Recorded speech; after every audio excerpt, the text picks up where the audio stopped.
Mais tout de suite, rendez-vous avec Loïc Delamornay, notre correspondant à Londres, avec une visite guidée que va faire Loïc. Et il va commencer par le plus célèbre monument de Londres, sauf que il y a un problème, Loïc.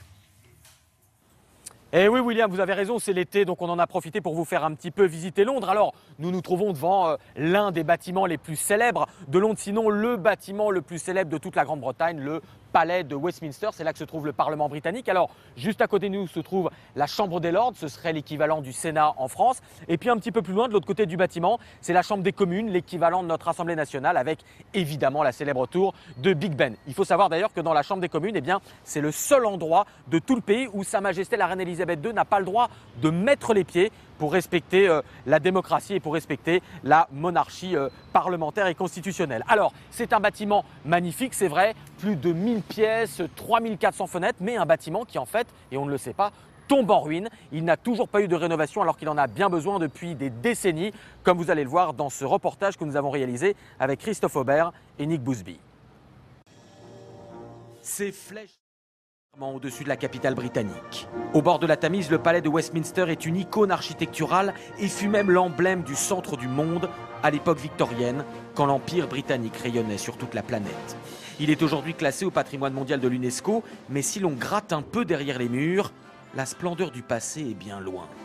Toiture en lambeaux, murs décatis, comme le constate jour après jour l'architecte en chef.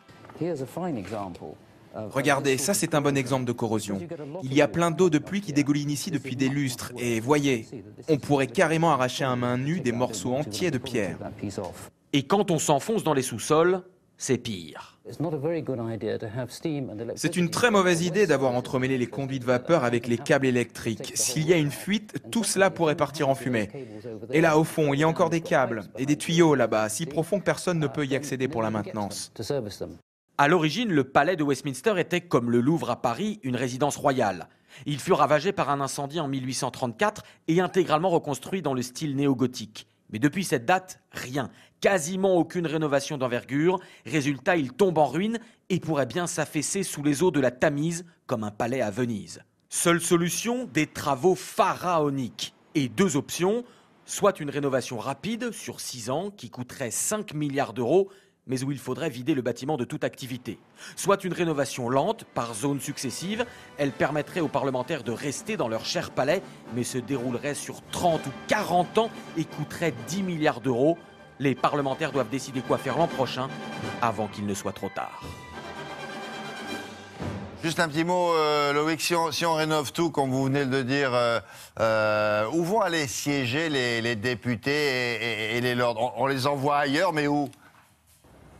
Et oui, évidemment, William, c'est la grande question. Si c'est l'option la plus rapide, la plus économique, certains diront la plus intelligente, qui est choisie, à savoir de déménager temporairement le Parlement pour 5 ou 6 ans, le temps de faire les travaux, eh bien, où iront les députés et les lords? Alors, première option, qu'ils aillent dans ce centre de conférence juste derrière moi. Alors évidemment, c'est un bâtiment pas très joli qui n'a pas le charme du palais de Westminster. Deuxième solution, les faire déménager temporairement dans ce bâtiment que vous voyez au loin avec ses cheminées. Un bâtiment un petit peu plus moderne, là encore, pas tout à fait le charme du palais de Westminster, mais quand même, on est toujours à quelques centaines de mètres de l'ancien, on reste en plein cœur de Londres. Regardez, ils auront toujours la vue sur l'abbaye de Westminster, là où sont couronnés les rois et les reines.